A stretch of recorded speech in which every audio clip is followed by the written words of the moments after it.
Bonjour, on va commencer. D'abord, merci pour votre fidélité.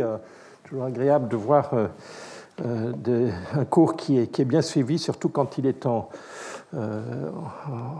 élève libre. Pas d'obligation, pas d'examen final et néanmoins beaucoup de monde. Donc ça prouve que les problématiques de changement climatique et de transition énergétique restent des sujets de fort intérêt au niveau de l'ensemble de la société. Donc aujourd'hui, je vais m'attaquer à la problématique de quelle valeur mettre sur le carbone. Avant de rentrer dans la première tentative de réponse à cette question, ah oui, c'est juste. C'est vrai qu'à Toulouse, la règle, c'est de garder son masque pour les cours, et qu'ici, c'est on retire son masque. Vous avez raison. Merci de me le rappeler. Et donc, en plus de cette première séance qui se termine à 11h, de 11h à midi, on a la chance d'avoir le président du directoire du réseau de transport d'électricité, RTE, qui viendra présenter les principaux résultats de la modélisation des différents scénarios de zéro émission nette en 2050, travaux auxquels Xavier a évidemment mis beaucoup de son énergie pour arriver à ce pré-rapport qui est, je pense, de grande qualité. J'ai moi-même un peu contribué puisque Xavier m'a invité l'an dernier à être membre du conseil scientifique qui supervisait ces travaux. Voilà, donc publicité pour la deuxième heure. Donc, ce matin, je voudrais avoir une approche avec vous, considérer une approche de quelle valeur sur le carbone fondée sur les problématiques de quelles sont les perspectives d'évolution technologique, qui sera évidemment au cœur du sujet qui sera présenté dans la deuxième partie par Xavier, mais d'un point de vue plus théorique de ce côté-ci. Donc, il faut bien comprendre qu'il y a deux façons d'imaginer ou de penser le niveau des efforts que nous devons mettre en œuvre en 2022 pour répondre à la problématique de transition énergétique, pour répondre à la problématique de nos responsabilités envers les générations futures dans le cadre du changement climatique. La première, c'est celle qu'on appelle l'approche de coût-bénéfice, consiste à dire qu'il faut en fait réaliser tous les efforts dont le coût présent est inférieur au bénéfice futur. D'accord ? Bénéfice, donc vous réduisez vos émissions de CO2 d'une tonne, ça a un coût, on a réétudié les coûts ensemble la semaine dernière, ça a des bénéfices. Bénéfices, évidemment, c'est vous par rapport au business as usual, au laisser-faire, vous réduisez les émissions de CO2, donc vous réduisez la concentration de CO2 dans l'atmosphère pour les décennies à venir, et ça va impliquer qu'il y aura moins de dommages climatiques supportés par les générations futures. Donc vous voyez, un coût, un bénéfice, un coût immédiat des bénéfices étalés dans le temps, et donc, évidemment, a priori, il faut, comme en bon père de famille, il faut faire toutes les actions dont le coût est inférieur au bénéfice. Donc la question là, à ce moment-là, revient à chercher comme valeur carbone la valeur présente des bénéfices engendrés par le fait de réduire ces émissions de CO2. Donc ça, c'est l'approche coût-bénéfice, et c'est celle sur laquelle je vais me concentrer dans l'ensemble des séances qui nous resteront d'ici la fin février. Aujourd'hui, je vais me concentrer sur une autre approche qui est a priori plus simple. C'est une approche coût-efficacité, c'est-à-dire qu'au lieu de regarder de chaque fois qu'on a une possibilité de réduire nos émissions de CO2, comparer le coût et le bénéfice, on va plutôt simplifier le problème en disant on va se fixer un objectif de réduction des émissions de CO2 a priori. On va dire on ne veut pas dépasser 2 degrés Celsius. D'accord ? Et à cet objectif de 2 degrés Celsius correspond à un budget carbone résiduel, le nombre de gigatonnes de CO2 qu'on va pouvoir continuer à émettre sur Terre avant d'atteindre cette contrainte des 2 degrés. Donc il s'agit vous voyez, c'est une solution de seconde baisse, c'est une solution où on fixe un objectif et on se dit, au fond, comment l'atteindre. C'est évidemment beaucoup plus facile parce que quand vous faites ça, vous n'avez plus besoin de réfléchir à quels sont les dommages climatiques liés à l'augmentation de concentration des émissions de CO2 dans l'atmosphère. Vous avez juste un problème qui est de nature économique et technologique, qui est quelle est la valeur carbone qui est compatible avec la réalisation de cet objectif. Alors, j'ai repris ici un tableau du volume 1 du 6e rapport du GIEC qui est sorti début août 2021. Vous avez donc ici, si je m'intéresse à l'objectif de 2 degrés Celsius, vous avez ici le budget carbone résiduel en gigatonnes de CO2 pour l'ensemble de l'humanité, qui permettrait d'éviter de dépasser cet objectif avec une probabilité au moins égale à 17%, ou je vais plutôt me concentrer sur, parce que je suis prudent, je vais chercher à avoir un budget carbone qui est sûr que si je ne dépasse pas le budget carbone, il y a 83% de chances que j'évite le risque de traverser cette frontière de 2 degrés Celsius. D'accord ? Donc, on a 900 gigatonnes à dépenser, si j'en crois le GIEC rapport 6. On a 900 gigatonnes de CO2 à dépenser, à émettre encore d'ici le moment où on dépassera les 2 degrés Celsius. Et je vous rappelle qu'aujourd'hui, dans le monde, on émet 40 gigatonnes de CO2 par an. Et si vous intégrez aussi les autres gaz à effet de serre, on est à 52 gigatonnes de CO2 émis dans cette planète chaque année. Donc retenez cette information, 900 gigatonnes. C'est ce qu'on peut encore émettre si on veut vraiment rester sous les 2 degrés Celsius. Alors là, ce sont des simulations, ce transparent correspond à des simulations qui ont été menées par mon collègue de l'Université de Venise, Carlo Carraro, qui, pour la période 2010-2100, a projeté différentes trajectoires possibles au niveau mondial de réduction des émissions de CO2 qui sont toutes compatibles avec 2 degrés Celsius. D'accord ? Donc vous prenez un petit cheveu là-dedans. Cette trajectoire-là, elle est compatible avec 2 degrés Celsius. Et vous voyez que ces différentes trajectoires, elles se différencient par certaines qui font des efforts rapides et immédiats pour réduire les émissions de CO2 qui peuvent se permettre donc d'en faire moins à l'avenir, et d'autres qui font pas grand-chose sur le court terme, mais qui vont devoir très rapidement, dans un avenir plus ou moins proche, compenser le fait qu'on en fait peu aujourd'hui pour en faire énormément à l'avenir, par exemple en allant même jusqu'à la volonté de ne pas être zéro émission nette, mais d'être zéro émission négative, net négatif, c'est-à-dire aller capter du CO2 qu'on aurait émis de façon excédentaire dans les prochaines décennies en les séquestrant, en les captant, les séquestrant par exemple dans des couches sédimentaires. Voilà, alors la courbe rouge, donc ça c'est fait à l'issue des accords de Paris en 2015.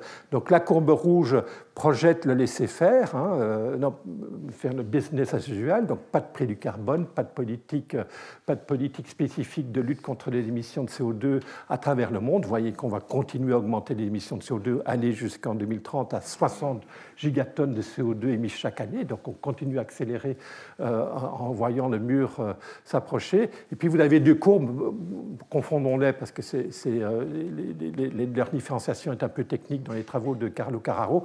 Mais vous voyez ce qui se passe si on croyait que tous les engagements des accords de Paris étaient réalisés. Si tous les pays qui se sont engagés dans les accords de Paris réalisent leurs promesses, voilà la trajectoire de carbone des émissions de CO2 d'ici 2030. Vous voyez qu'on est très très loin de réellement baisser les émissions de CO2 au niveau mondial. Vous voyez que si on suit cette trajectoire jusqu'à 2030, après, il faudra vraiment faire la montagne russe, mais dans le sens de la descente super rapide pour rester sous 2 degrés Celsius, sinon on n'y arrivera pas. Donc ça illustre, en fait, vous voyez qu'on a encore du choix. 900 gigatonnes de CO2, budget carbone pour les 30 prochaines années, on a encore différentes possibilités. On peut se dire, on a le temps, on va encore se prendre quelques années pour être sûr de développer les technologies qui vont nous sauver à un coût raisonnable. C'est plutôt la stratégie de l'administration Biden ces jours-ci. Et puis on a plutôt l'approche européenne qui dit il faut faire monter les prix du carbone très rapidement.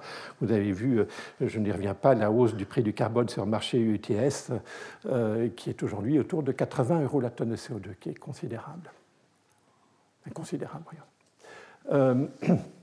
Alors, ici, j'ai stylisé, si vous voulez, 2 trajectoires différentes qui toutes les deux sont compatibles avec 2 degrés Celsius, et je me mets spécifiquement pour la France. Vous avez donc ce qui s'est passé avant 2022. Bon, alors en France, effectivement, on a baissé les émissions de CO2 ces dernières années. Mais enfin, ce qui est important, c'est ce qui se passe après 2022. Vous avez deux trajectoires. Une où on ne fait pas grand-chose au début, et puis on devra, comme on n'a pas fait grand-chose jusqu'en 2030-2040, en 2050-2060, il faut aller dans la capture qui pourra peut-être coûter très très cher pour atteindre ce résultat-là. Et puis vous avez la stratégie alternative d'en faire beaucoup plus aujourd'hui, de peut-être faire monter le prix du carbone, 560 € la tonne de CO2 en 2022, ce qui va faire chuter de façon assez rapide les émissions de CO2 si effectivement on mettait ce prix en œuvre de façon universelle sur l'ensemble des émissions de CO2 en France, et puis qu'on pourrait faire croître ce prix à un taux de 4% par an. Et en fait, c'est la trajectoire que je recommande pour la France dans les années à venir. Donc un prix initial en 2022 de 160 € la tonne de CO2 qui croîtrait à 4% par an. Et l'objectif de cette séance est de vous montrer qu'effectivement, il y a un fondement d'intérêt général, un fondement scientifique lié à cette proposition. Voilà, alors je ne vais pas faire beaucoup de mathématiques aujourd'hui, mais parfois c'est important de montrer dans les cénacles scientifiques qu'on sait faire des maths. Mais en fait, mon objectif ce matin, ça va être aussi de vous montrer les fondements, enfin l'intuition qui est derrière le résultat qui s'appelle la règle de Telling, qui dit eh bien, il faudrait que le coût marginal d'abattement, la valeur carbone, croisse au taux d'intérêt. Ça va être le socle, c'est le point de départ de mon analyse. Je vais essayer de vous expliquer pourquoi c'est socialement désirable de faire ça, avant de regarder un certain nombre d'hypothèses qui sous-tendent ce résultat et vous montrer que ces hypothèses ne sont pas satisfaites pour aller explorer des solutions alternatives qui intègrent ce relâchement des hypothèses. Donc ici, en fait, il s'agit de rechercher.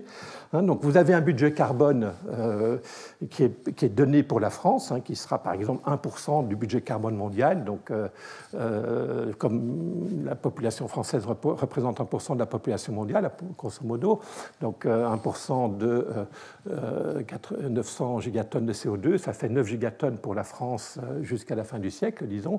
On en émet 0,4 par an, donc on n'a pas beaucoup de temps pour réagir. Donc ça donne, cet objectif-là vous donne, par rapport au business as usual, au laisser-faire, ça vous donne un objectif de réduction des émissions de CO2 sur l'ensemble du siècle. J'appelle ça R. R, c'est le nombre de gigatonnes, de mégatonnes, comme vous voulez, de CO2 que vous devez abattre dans les décennies à venir pour respecter votre part du fardeau collectif mondial, pour respecter les 2 degrés Celsius. XT, c'est la quantité de CO2 abattue à l'instant T, à l'année T. Donc ça, c'est la variable de décision. T va je vais me limiter, puisque l'objectif, tout est dans l'année 2050, dans les débats collectifs. Donc T va de 2020 à 2050. Donc je dois choisir entre aujourd'hui et 2050 la quantité que je vais abattre chaque année. Ça, c'est XT. Puis je vais chercher évidemment à choisir ce vecteur de XT de manière à ce que cette fonction x de t, qui permette de respecter le fait que vous abattez de façon agrégée au moins autant que ce qui est nécessaire pour respecter vos engagements climatiques de 2 degrés Celsius. Et vous devez évidemment le faire sous la contrainte avec comme objectif évidemment de minimiser la valeur actualisée de ce coût. Donc ça, c'est l'intégrale de la fonction objectif. Ici, vous allez, si le taux d'intérêt est R, ou le taux d'actualisation est R, et je vous parlerai de beaucoup de taux d'actualisation dans la séance suivante, mais si vous prenez un taux d'actualisation R, eh bien évidemment, il faut choisir le vecteur xt qui satisfait la contrainte d'objectif de réduction des émissions de CO2 de façon intertemporelle, qui satisfasse la minimisation du sacrifice que vous avez demandé aux générations présentes jusqu'en 2050 pour atteindre cet objectif.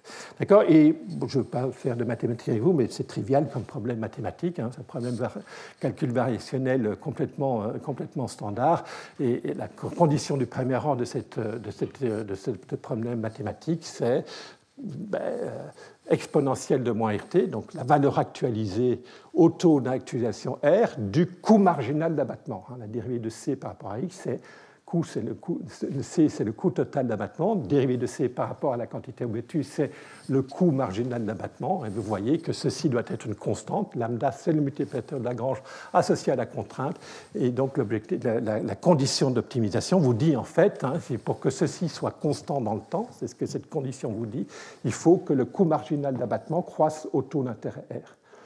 Donc ça veut dire quoi? Ça veut dire qu'à court terme, on va aller choisir une valeur carbone relativement faible, qui est donnée par lambda, et puis, c'est-à-dire qu'on va aller prendre les low-hanging fruit, on va aller cueillir à l'arbre les actions qui sont les moins coûteuses à réaliser, et puis avec le temps, on va faire monter cette valeur carbone au taux d'intérêt, c'est la condition d'optimisation, d'optimalité, pour aller petit à petit monter dans l'arbre, aller chercher des actions de plus en plus coûteuses pour atteindre effectivement, in fine, que la valeur agrégée des réductions d'émissions de CO2 respecte l'objectif qu'on s'est fixé.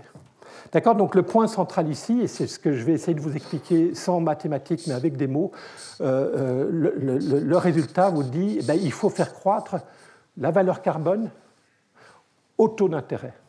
D'accord?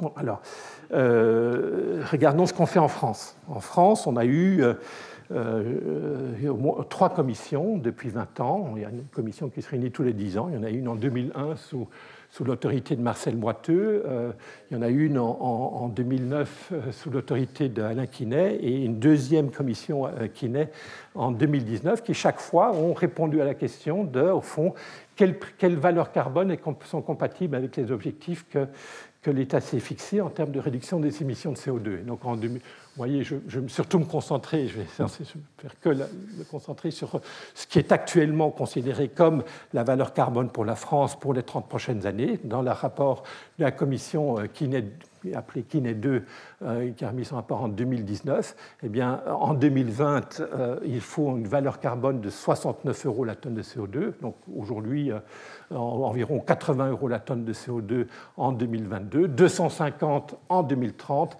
et 775 en 2050. Donc vous voyez une augmentation. Donc ce rapport-là, il vous dit qu'il ne faut pas en faire trop. La valeur carbone de 69 €, c'est relativement raisonnable, c'est en particulier inférieur au prix du carbone sur le marché de permis européen depuis quelques mois. Il faudra en faire beaucoup plus à l'avenir. Il faudra faire monter la valeur carbone à 775 €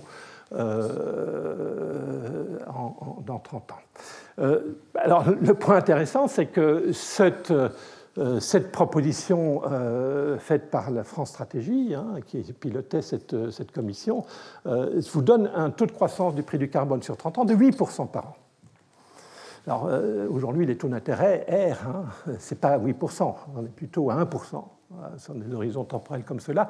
Donc ça pose une question assez fondamentale de, au fond, est-ce que quand on remet un rapport comme cela, on ne joue pas le waiting game, le report de l'effort à plus tard. Je shot dans la canette de bière en disant je ne vais pas faire l'effort maintenant, je le ferai plus tard. Et ça impose un prix du carbone, une valeur carbone très importante à l'avenir. Donc est-ce que si j'en crois la mathématique que j'ai réalisée dans le transparent précédent, ceci dit qu'on n'en fait pas assez aujourd'hui, on en fait trop à l'avenir. D'accord ? La France n'est pas isolée dans ce constat.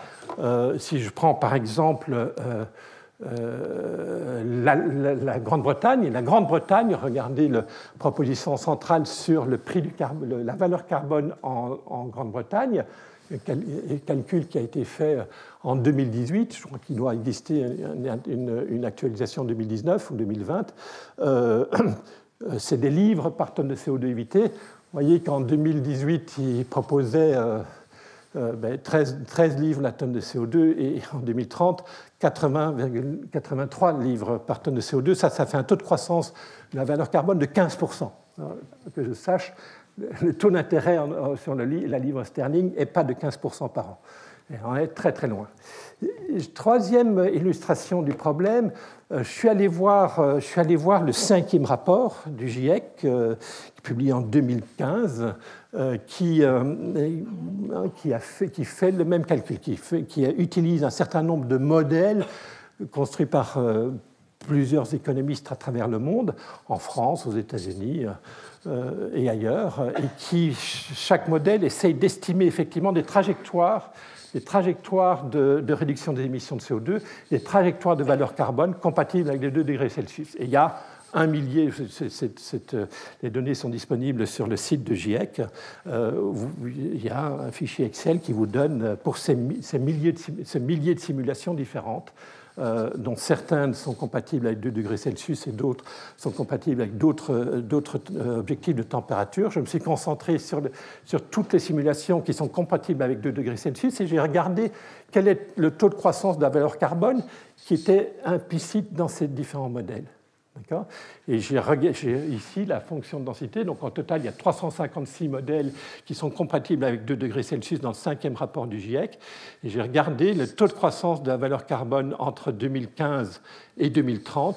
Et vous avez ici la fonction de distribution, le tableau de fréquence de ces taux de croissance annuels du prix du carbone. Et vous voyez que c'est assez incroyable. C'est des pourcents par an. Vous avez une distribution extrêmement étalée, asymétrique, mais avec un taux moyen du prix du carbone, de taux de croissance du prix du carbone de 8% par an. Donc là aussi, la France montre que la France n'est pas très différente de ce qui se passe à l'étranger et à un niveau international. Dans tous les cas, on est d'accord pour 2 degrés Celsius, mais on n'est pas d'accord d'en faire beaucoup pour l'instant. Donc on propose une valeur carbone faible et on se dit mais on va atteindre l'objectif parce qu'on aura une valeur carbone très élevée à l'avenir. C'est ça que ces 3 tableaux, celui-ci et les 2 précédents, vous disent. D'accord ? Donc on a un problème.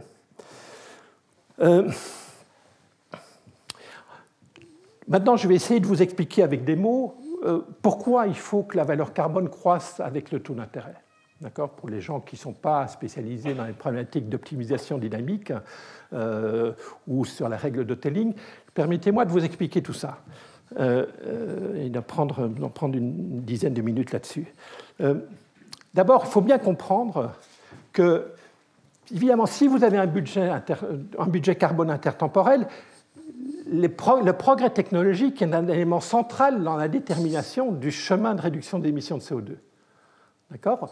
Imaginez par exemple que, alors je pense que, imaginez qu'on pense qu'il serait possible d'atteindre zéro émission nette ou l'objectif de 9 gigatonnes émis pour la France dans le prochain siècle sans faire d'efforts aujourd'hui, mais en disant, en fait, il y a un progrès technologique qui va arriver certainement dans 5 ans et qui permettra de passer à une décarbonation totale de notre économie sans que ça n'en coûte rien aux générations futures. Imaginez qu'on ait un projet technologique, ITER, peut-être ITER, on est sur le point de réaliser ITER, et ça va permettre de produire de l'électricité sans coût et sans carbone pour toujours.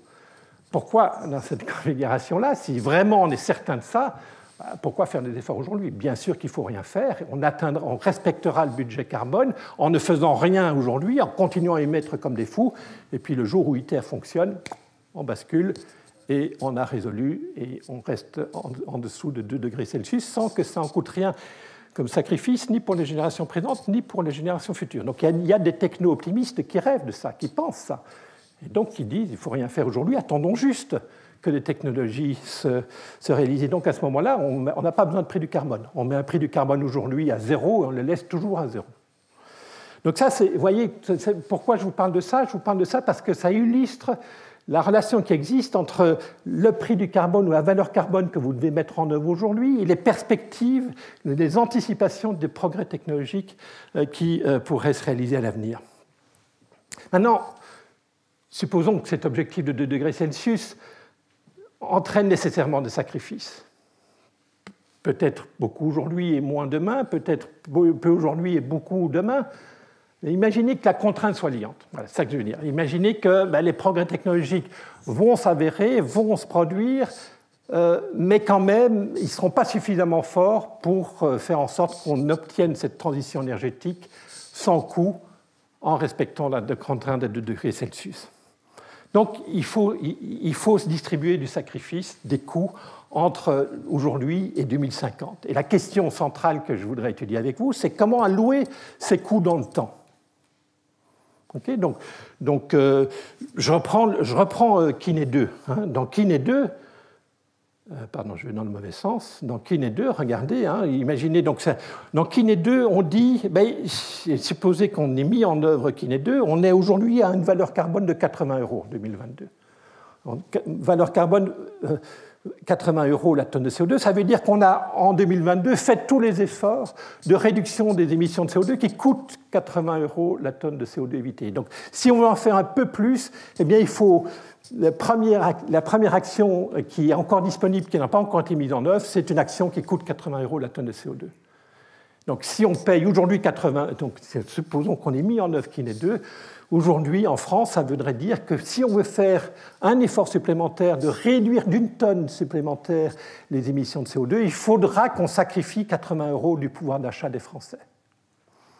Même chose, imaginez qu'on soit engagé que Quinet 2 soit mis en œuvre jusqu'en 2050, ça veut dire qu'en 2050, la valeur carbone sera de 775 €, si j'en crois ce tableau-là, et ça veut dire que si on veut réduire d'une tonne de CO2 en plus les émissions de CO2 en 2050, il faudra que les Français sacrifient 775 €. D'accord ?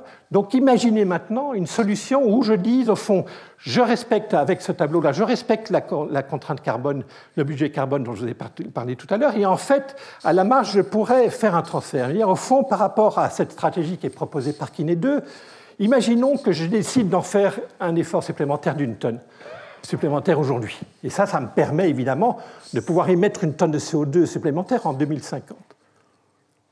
Et donc, si vous comprenez le sens de valeur carbone, que je vous ai rappelé il y a quelques secondes, ça veut dire que cette substitution intertemporelle de l'effort de réduction d'émissions de CO2, ça va coûter 80 € aujourd'hui et ça va engendrer un bénéfice pour les générations qui vivront en 2050 de 775 €.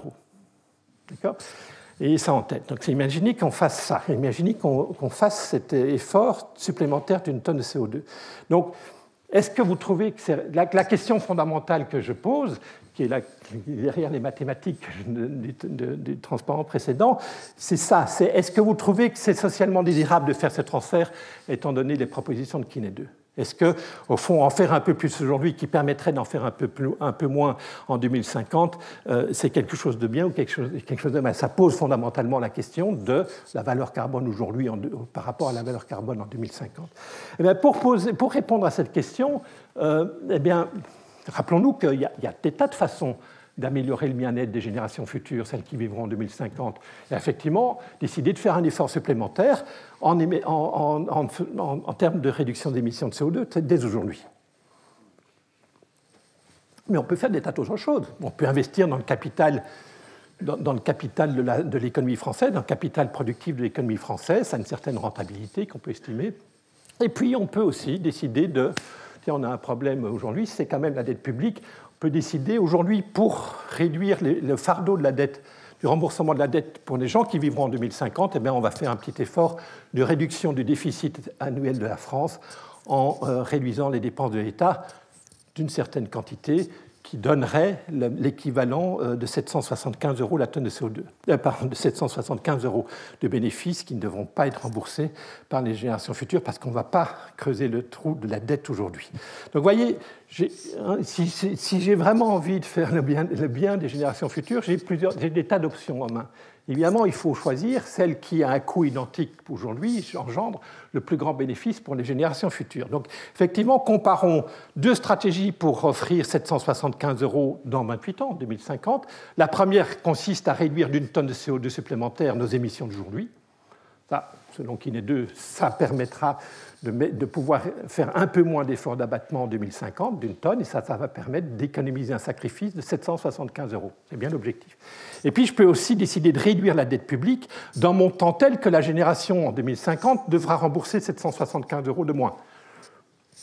Pour la génération future, ils seront indifférents entre les deux stratégies, puisque dans les deux cas, ça leur rapporte 775 €.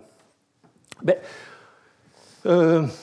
alors je suis allé voir samedi, quand j'ai préparé mes transparents pour ce cours, je suis allé voir la courbe des taux d'intérêt pour la dette française. À 28 ans, le taux d'intérêt, il est de 1%. D'accord ? Donc si on réduit la dette aujourd'hui, on va économiser la valeur accumulée à 1% de cette dette qu'on n'accumulera pas. Pardon, je me trompe de direction à nouveau. Donc le calcul est assez simple. Si effectivement les taux d'intérêt à 28 ans sont de 1%, en théorie au moins, il existe une obligation zéro coupon à capital facial de 775 € à échéance en 2050. La valeur de cette obligation française est aujourd'hui alors je me suis trompé, il manque un 775 dans le calcul qui est là. C'est passé à la trappe avec un copier-coller, j'imagine, et 775 fois 1,01 à la puissance moins 28, ça fait 587 €. Donc cette obligation, qui a une valeur faciale de 775 €, elle a un prix sur le marché de 587 €. Ça veut dire quoi ? Ça veut dire en clair qu'en réduisant ma dette aujourd'hui de 587 €, je vais permettre à la génération future de ne pas devoir rembourser cette obligation de 775 € dans 50 ans, en 2050. D'accord ? Donc ça aussi, cette action de réduire la dette aujourd'hui, de réduire le déficit de 587 €, c'est bien, ça engendre bien pour la génération en 2050 un bénéfice de 750 €. Maintenant, vous avez le résultat de ma question. Est-ce qu'il vaut mieux faire un effort supplémentaire dans la réduction des émissions de CO2 ou faut-il mieux faire un effort supplémentaire en termes de réduction de la dette ? Eh bien, aujourd'hui, faire un effort de réduction des émissions de CO2 qui rapporte 775 € pour la génération 2050, ça coûte 80 €. Alors que réduire la dette conduisant à un remboursement de 775 € en 2050, ça coûte 587 €. Et donc, entre les deux stratégies, évidemment, il faut choisir celle qui a moindre coût pour la génération présente. C'est donc celle qui consiste à réduire nos émissions de CO2 d'une tonne aujourd'hui. D'accord ? Donc, il vaut mieux décarboner plutôt que, étant donné ce que Kiné 2 propose, ça ne va pas assez loin. Ça veut dire qu'il faudrait mieux s'endetter à un taux d'intérêt de 1% pour financer plus d'efforts de réduction d'émissions de CO2. C'est une autre façon d'interpréter ce que je vous raconte. Mais quoi qu'il arrive, ce que je vous raconte, c'est qu'on n'en fait pas assez aujourd'hui. Il faut réduire.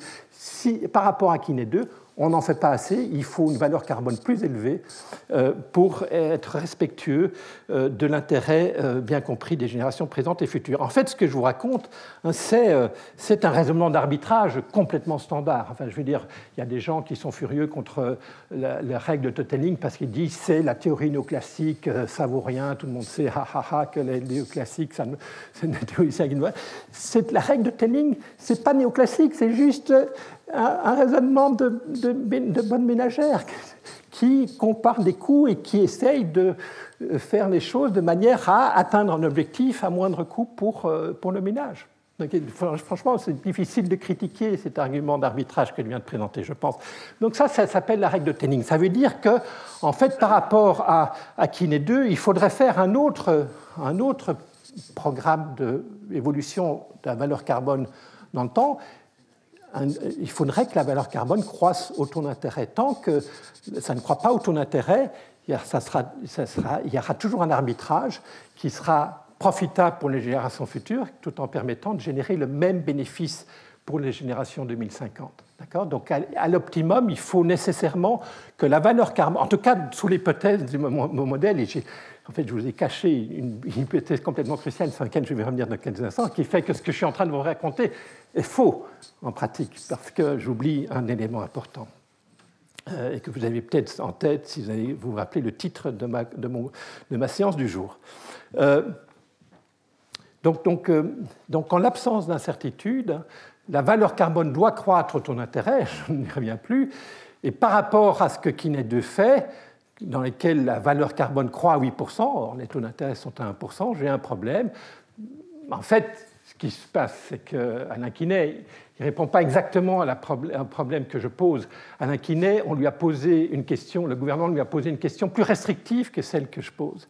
Le gouvernement français il a décidé de réduire de moins 55% les émissions de CO2 en 2030 et d'aller à zéro émission nette en 2050. Il n'a pas posé la question à Quinet 2 de savoir, au fond, j'ai un budget français de 9 gigatonnes de CO2 d'ici à 2050, comment j'alloue dans le temps et quelle est la valeur carbone qui est compatible, la chronique de flux de valeur carbone qui est compatible avec cet objectif de 9 gigatonnes de CO2 pour la France.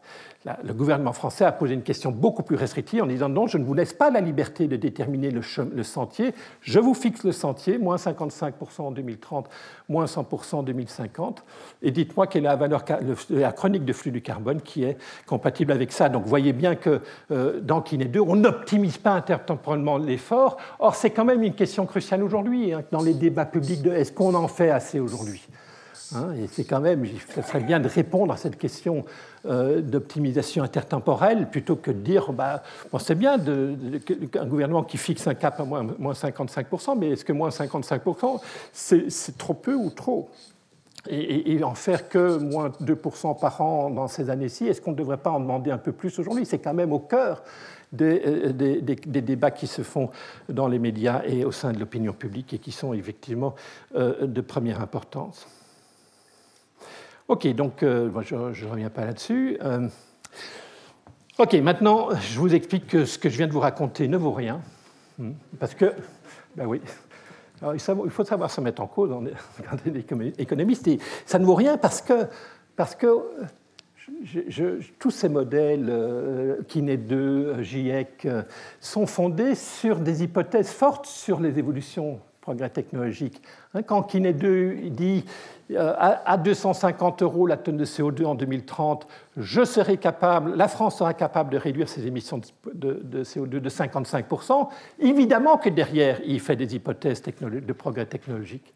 Est-ce que vous a raconté la semaine dernière, Patrick Cricri, sur, par exemple, l'évolution des coûts d'abattement dans le secteur de la mobilité, combien ça va coûter la tonne de CO2 évitée en passant de la voiture thermique à la voiture électrique? C'est la réponse à. Et évidemment que Cricri y fait des hypothèses sur la baisse du coût de la batterie, sur la baisse du coût de fabrication des voitures électriques et des bornes, etc. etc. Donc, ces hypothèses existent, elles sont fortes, elles sont en général pas explicitées, mais elles sont complètement cruciales, je vous l'ai expliqué tout à l'heure, dans la détermination d'une chronique de valeur carbone qui est compatible avec un objectif de réduction des émissions de CO2. Le problème, c'est que, évidemment, contrairement aux modélisateurs, le monde est plus compliqué que ça. Le monde est compliqué parce qu'on ne sait pas aujourd'hui. Quels seront les coûts d'abattement en 2030 et en 2050 ? Et il y a des incertitudes considérables sur ces coûts d'abattement. Il y a des ingénieurs dans la salle, ils connaissent ça mieux que moi, mais des incertitudes technologiques majeures sur le développement de l'hydrogène, sur le coût de l'hydrogène, sur l'efficacité du système, sur ce coût d'abattement si on capture et séquestre le CO2 atmosphérique, sur l'avenir d'ITER, sur l'avenir du nucléaire, les Small Modular Reactor, SMR, sur le coût futur des énergies solaires et éoliennes, sur le coût des batteries, etc., etc. En même temps, comme même moment, par rapport à 30 prochaines années, qui peut dire quel sera le progrès, la croissance économique de la société française dans les 30 prochaines années? Et vous avez là aussi des théories qui vont de 0 à 1, de la stagnation séculaire de Larry Summers et Robert Gordon, à un avenir radieux d'une 4e révolution industrielle, j'en passe et des meilleurs. Donc il y a une myriade, évidemment que cette incertitude économique a un rôle sur l'évolution des valeurs carbone ou des coûts d'abattement.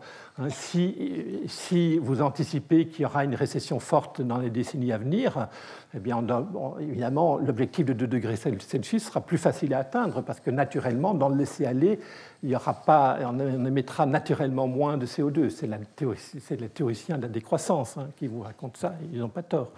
Donc là, évidemment, les hypothèses qu'on fait sur la croissance économique ont un rôle important pour déterminer l'évolution des valeurs carbone et donc l'évolution des réductions d'émissions de CO2 atmosphériques. Donc, évidemment que les calculs que j'ai faits avec vous tout à l'heure font cette hypothèse d'arbitrage. Vous avez bien compris que cet arbitrage, il est classique. Dans les deux cas que je réduise l'émission de CO2 ou que je réduise la dette, dans les deux cas, j'ai un gain certain. Quand je rachète une OAT française, je suis certain de ne pas devoir rembourser cette OAT à l'avenir, je la rembourse aujourd'hui. Donc le bénéfice est certain. Or, l'arbitrage avec une stratégie de réduction des émissions de CO2 aujourd'hui, elle a un bénéfice hautement incertain. Le bénéfice, c'est le coût d'abattement en 2050. Ce coût d'abattement, il est hautement aléatoire. Donc il faut regarder. Donc je suis obligé. Peut-être que Quinet 2 a raison. En fait, c'est ça le point que je veux faire ici à ce stade. Peut-être que Quinet 2 a raison. Peut-être. Ce que je viens de vous raconter, c'est que le résultat fondé sur il faut que la valeur carbone croisse au taux d'intérêt, ce résultat-là, il est fondé sur un raisonnement d'arbitrage qui fait l'hypothèse que le bénéfice des réductions des émissions de CO2 est certain dans 30 ans. La réalité, c'est qu'il est incertain. Et donc, je ne peux pas faire cette comparaison sans réaliser que, quand je fais ça, je compare des poires avec des pommes, des bénéfices certains avec des bénéfices incertains. Et donc, maintenant, se pose la question de savoir comment je dois adapter la règle de Telling pour intégrer cette incertitude et ces incertitudes radicales qui posent sur le bénéfice d'un effort supplémentaire de réduction des émissions de CO2 aujourd'hui. Alors, ici, je reprends toujours le 5e rapport du GIEC et je vous rapporte, donc, vue de 2015 et des scientifiques du GIEC de 2015, voilà ce qu'ils anticipaient pour 2030 comme valeur carbone compatible avec le 2 degrés Celsius. Donc vous avez ici une distribution de probabilité, un tableau de fréquence, qui vous donne pour des prix du carbone entre 0 et $350 la tonne de CO2 évité, des dollars de 2005. Vous avez là la distribution de ce que les scientifiques... Alors, ils utilisent tous des modèles sans incertitude, mais ils ne sont pas d'accord sur l'évolution des progrès technologiques. Donc, moi, j'interprète ce désaccord entre scientifiques sur quel que sera le coût d'abattement en 2030, vu du point de vue de 2015, comme une représentation de l'incertitude auquel nous sommes confrontés. D'accord ? Et donc, c'est un tableau de distribution, c'est une fonction de distribution qui décrit en fait des probabilités qu'on ait besoin que d'un prix du carbone en 2050 de 0 € la tonne de CO2 ou 0 $, ou de $350 la tonne de CO2 pour atteindre toujours cet objectif de 2 degrés Celsius. Vous voyez, c'est une incertitude absolument radicale. Et j'ai tronçonné, comment on dit encore, j'ai tronçonné le bout de la queue de distribution. Donc voilà, dans mon papier, parce que là, cette présentation aujourd'hui est liée à un article scientifique que j'ai écrit il y a 2 ans maintenant, qui essaye de répondre à cette question, comment adapter la règle de Telling au cadre de la valeur carbone en intégrant les incertitudes liées au progrès technologique. OK, donc je reprends le raisonnement d'arbitrage. Je voudrais réappliquer le raisonnement d'arbitrage. D'accord ? Je voudrais dire, au fond, je vais comparer deux choses. Je vais comparer un effort de réduction supplémentaire d'une tonne de CO2, un bénéfice qui est incertain, dont le transparent précédent vous donne une idée de degré d'incertitude, à un autre action qui va permettre d'engendrer un bénéfice de même nature que le premier. Le bénéfice de réduction supplémentaire aujourd'hui, en 2050, il est incertain. Et je voudrais trouver une autre action qui génère un bénéfice de même nature en espérance et en volatilité, ou en écart type, ou en mesure de l'incertitude. Pour pouvoir appliquer à nouveau ce même raisonnement, de dire, au fond, il faudra aller faire tous les efforts de réduction de CO2 aujourd'hui qui engendrent au moins autant de bénéfices que ceux qui seraient engendrés par cet effort d'investissement dans une action incertaine, disons par exemple un portefeuille d'actifs financiers qui générerait en 2050 un capital qui a une structure de risque identique à la valeur carbone de 2050. D'accord ? Donc c'est ça l'idée. Hein. Je reprends exactement la même idée de Hotelling, mais je l'applique dans un monde d'incertitude et j'utilise ce raisonnement d'arbitrage, incertain contre incertain. D'accord, donc c'est ce que j'ai écrit dans la phrase rouge du bas de ce transparent. Alors, résultat fondamental de la finance, puisque là maintenant je considère deux actions qui tous les deux sont incertaines. C'est symétrique à la problématique de choix de portefeuille. Vous avez une myriade d'actions possibles, de portefeuilles possibles à votre disposition. Vous voudriez valoriser ces différents portefeuilles en termes d'intérêt général ou d'intérêt privé pour construire un supplément de revenus pour votre retraite en 2050. Donc c'est un petit peu le même sujet. Et donc c'est une problématique purement financière d'asset pricing qui cherche à valoriser un actif qui est incertain. Ici, réduire d'une tonne supplémentaire de CO2 aujourd'hui, ça crée un bénéfice qui est équivalent à un portefeuille qui aurait la même structure de bénéfice en 2050. Donc comment valoriser ça ? La théorie de la finance, elle vous dit il y a une idée fondamentale là-dedans. D'abord, il y en a plusieurs. La première, c'est qu'on a de l'aversion pour le risque. Donc, on voudrait quand même, entre deux actions de même espérance, choisir celle qui est la moins risquée. D'accord ? Donc, les individus ont de l'aversion pour le risque, et ça implique plusieurs choses en particulier. Ça veut dire qu'en particulier, on aimerait bien valoriser plus, si on valorise plus, les actions qui, à espérance de gains identiques à l'avenir, permettent de réduire le risque collectif auquel on est confronté. D'accord ? Ces actions-là, elles créent une valeur sociale supplémentaire en plus que de générer un bénéfice en espérance. Elle a aussi un bénéfice assurantiel qui permet effectivement de réduire le risque que portent les générations de 2050. Un exemple classique en la finance, c'est l'or. L'actif or, eh bien, lui, il engendre un bénéfice qui est particulièrement important quand le monde est en crise. L'or, ça monte quand il y a des guerres, ça monte quand il y a des pandémies. Donc détenir de l'or, ça rapporte en général un rendement assez faible, mais par contre, c'est vachement utile quand tout va mal. Et donc ça, les marchés ont bien compris ça, et le taux de rendement de l'or est faible. Le taux de rendement espéré de l'or est faible parce pour ces détenteurs de ces actifs-là, ça engendre un bénéfice supplémentaire qui n'est pas intégré dans l'espérance de rendement, qui est intégré dans la capacité de cet actif à réduire le risque que vous portez au niveau de l'ensemble de votre portefeuille. L'inverse, le CAC 40, investir dans le CAC 40, vous l'avez vu ces dernières années, le CAC 40, ça s'effondre quand tout va mal. Et ça prospère quand l'économie prospère. Et donc investir dans le CAC 40, mais ce n'est pas un truc qui vous permet de diversifier votre risque dans votre vie, de votre pouvoir d'achat.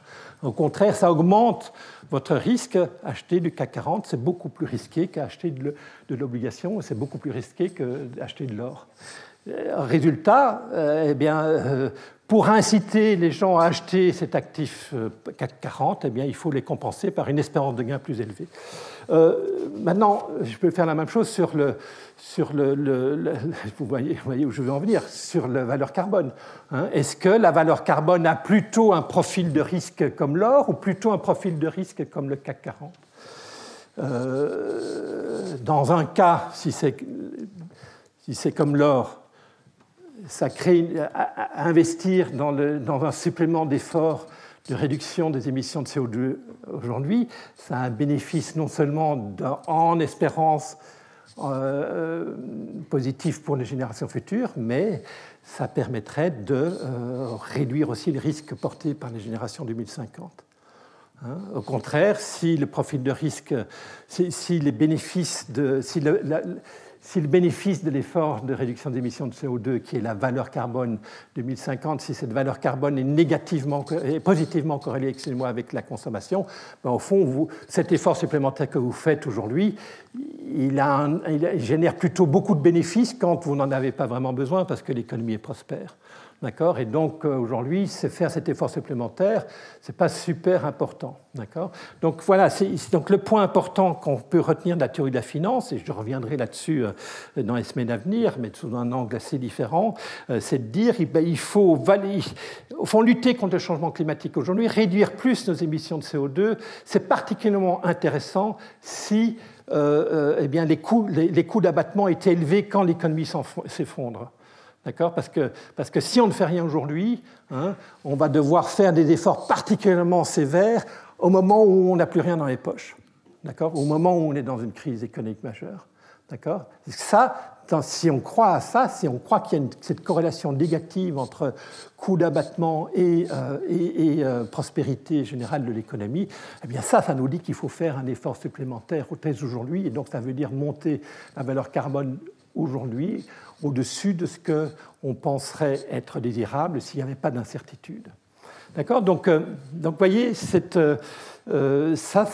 problématique permet cette façon de voir les choses permet de penser à quel taux je dois faire croître la valeur carbone, hein, avec l'idée identique à Hotelling, hein, même raisonnement d'arbitrage, veut dire qu'il faudrait que la valeur carbone croisse en espérance au même taux que le taux de rendement du portefeuille d'actifs qui engendre le même profil de risque pour les générations 2050.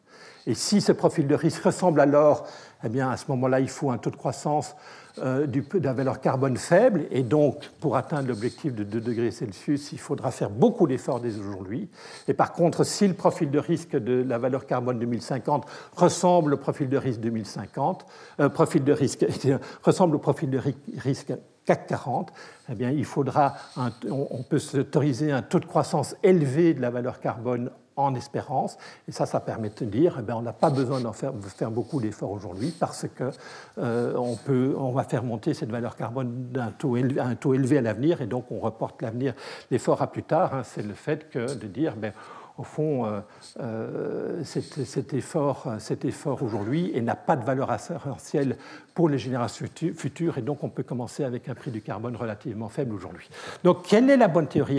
Est-ce que, pour parler encore plus simplement, je ne sais pas, mais est-ce qu'on a, en plus du fait qu'investir aujourd'hui dans plus des réductions d'émissions de CO2 engendre un bénéfice espéré pour les générations futures, est-ce qu'en plus, cette action-là engendre un bénéfice assurantiel pour les générations futures ? C'est ça le point que je veux mettre en exergue à ce stade-ci. Et vous avez deux histoires. Vous avez deux histoires possibles.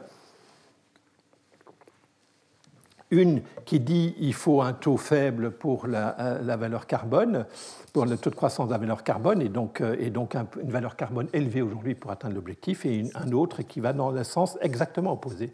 Donc commençons par l'histoire qui dit qu'il faut faire beaucoup d'efforts aujourd'hui, c'est-à-dire de s'autoriser qu'un taux faible de croissance de la valeur carbone. Ben, pour cette histoire, elle est fondée sur l'hypothèse que la source essentielle liée à l'avenir, c'est la technologie. C'est ça a été le cœur de ce que je vous ai présenté durant les premières 55 minutes de cette présentation. Donc, supposons que la seule source, et allons jusqu'au bout, la seule source d'incertitude soit de nature technologique. Et donc, rappelez-vous, il faut que je regarde s'il y a une corrélation positive ou négative entre le coût d'abattement et la prospérité de l'économie. Ici, dans cette hypothèse que la seule source d'incertitude soit de nature technologique, mettons-nous dans un scénario où on ne parvient pas, Marc en fond de cave ne parvient pas à développer efficacement des batteries plus efficaces pour les 30 prochaines années. D'accord ? Et on est le bec dans l'eau.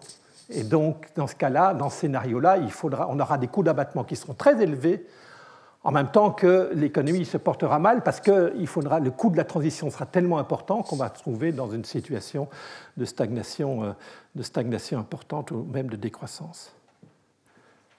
Donc vous voyez, dans ce cas-là, on a une corrélation négative entre les coûts d'abattement et la prospérité de l'économie. Et donc, dans ce cas-là, il y a une valeur assurantielle de faire beaucoup d'efforts aujourd'hui.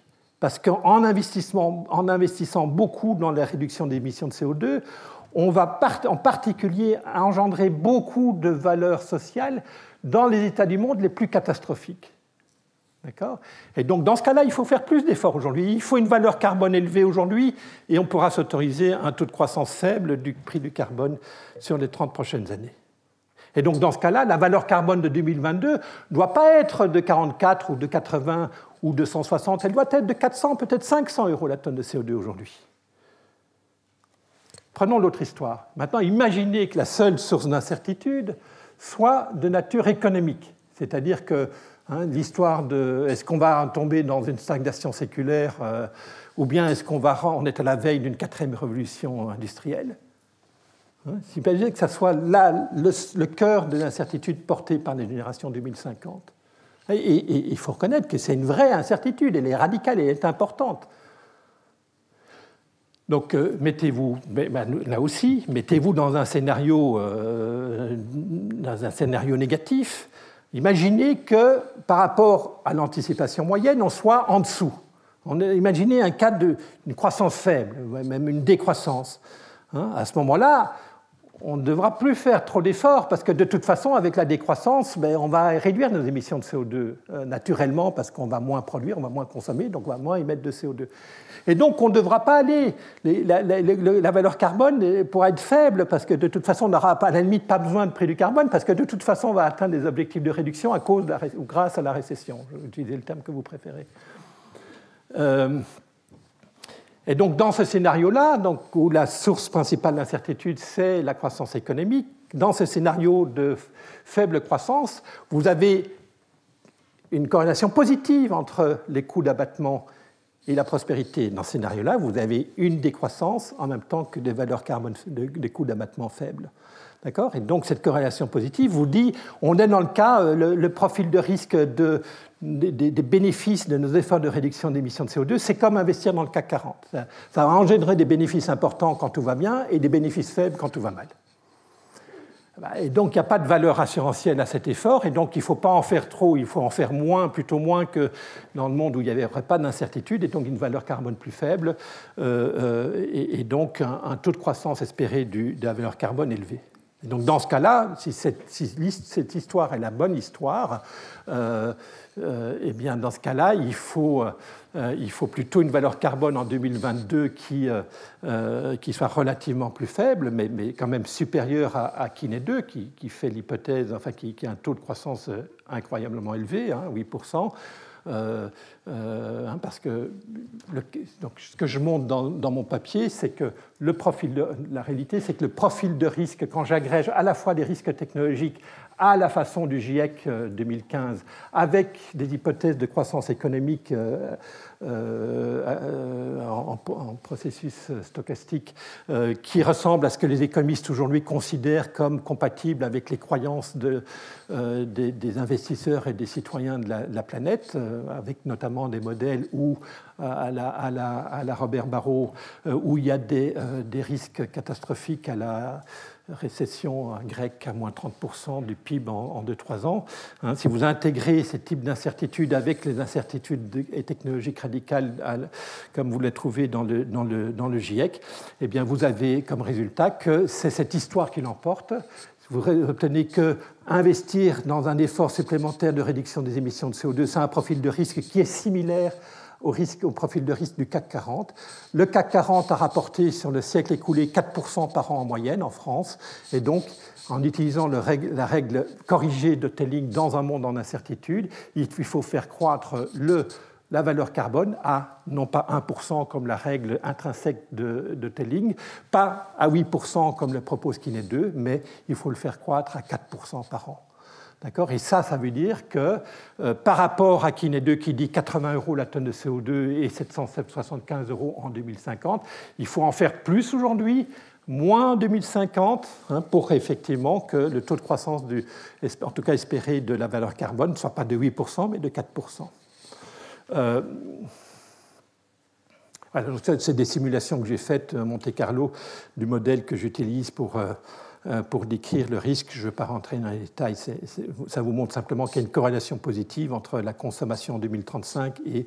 Bon, alors ne me demandez pas pourquoi 2035, c'est mes petites astuces de modélisation. Donc corrélation positive entre la consommation agrégée en 2035 et le coût d'abattement en 2035. On a un profil de risque comme le CAC 40. Et donc, résultat des courses, si Kiné 2 dit pour atteindre l'objectif compatible avec l'intérêt général, il faut 69 en 2020 et 775 en 2050 et que ce taux de croissance est beaucoup trop élevé, il doit être divisé par 2, ça veut dire que probablement il faut un prix du carbone en 2020 de pas 69 mais 150 et on peut en conséquence descendre la valeur carbone en 2050 probablement de 775 à quelque chose de l'ordre de grandeur de 500, de manière à ce qu'effectivement, dans cette chronique de valeur carbone, on ne soit plus à 8% de taux de croissance espéré, mais à 4% de taux de croissance espéré. Ça veut dire quoi? Ça veut dire qu'aujourd'hui, on doit faire beaucoup plus d'efforts. À 160 € la tonne de CO2 évitée en 2022, il faut faire beaucoup plus d'efforts que ce que Kiné 2 représente et ce que la France met effectivement en œuvre aujourd'hui, puisqu'aujourd'hui en France, vous avez sur le secteur de la mobilité du résidentiel, un prix du carbone lié à la taxe carbone qui est à 44,6 € la tonne de CO2 aujourd'hui. Et même chose pour le secteur industriel et l'électricité. Aujourd'hui, la valeur carbone dans le secteur de l'électricité et de l'industrie, c'est déterminé par le prix d'équilibre sur le marché d'émissions qui est aujourd'hui autour de 80 € la tonne de CO2. Dans les deux cas, on est en dessous de 160 € la tonne de CO2. Donc si on prend cette approche, si on prend au sérieux l'objectif de 2 degrés Celsius, il faut en faire beaucoup plus aujourd'hui que ce qu'on a accepté de faire, que ce que la société française a accepté de faire. Ici, je ne vous parle pas de gilets jaunes, je ne vous parle pas de taxe carbone, je vous ai juste illustré ce qui est un fait opérationnellement, mais ici, je vous dis juste, même si vous êtes contre la taxe carbone ou les permis d'émission, je vous dis juste, ici, c'est à valeur, je vous parle de valeur carbone. Quel bénéfice vous devez imputer au fait de réduire d'une tonne de CO2 les émissions de CO2 aujourd'hui? Ça n'a rien à voir avec la taxe carbone ou le permis d'émission. C'est juste une règle qui permet de déterminer ce qui est bien ou pas bien pour la société française d'un point de vue intergénérationnel. Voilà, donc conclusion, et cette fois-ci je suis en plein dans les temps. Donc conclusion, je viens de vous le dire, notre valeur carbone aujourd'hui en France elle est trop faible. Il faudrait autour de 160 € la tonne de CO2 dès aujourd'hui.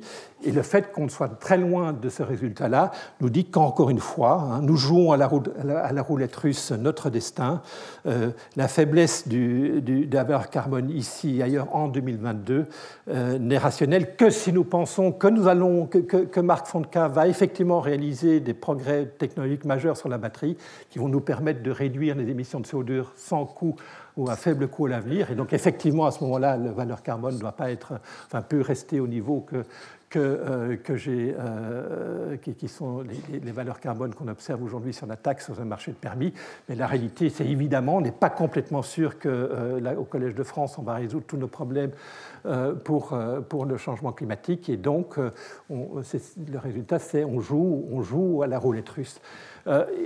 Et on sait bien pourquoi on joue à la roulette russe. On sait bien, c'est le problème d'externalité et de passagers clandestins. Comme les autres pays du monde ne font pas beaucoup d'efforts, en France, pourquoi on devrait faire l'effort à la place du reste du monde? Et donc, on est dans ce problème de waiting game dont je vous ai parlé lors de la séance inaugurale et lors de mes deux premiers cours. C'est personne ne veut rien faire parce que tant que les autres ne font pas d'efforts, on ne fait pas d'efforts soi-même non plus. Et voilà, donc il faudra en faire beaucoup plus. Concrètement, c'est compliqué parce qu'on est dans un monde avec 200 pays, chacun attendant que l'autre accepte de faire un effort. Et le résultat, c'est qu'on devrait faire une valeur carbone à 160, mais en réalité, on fait essentiellement 0 dans le monde. Voilà, je vous remercie.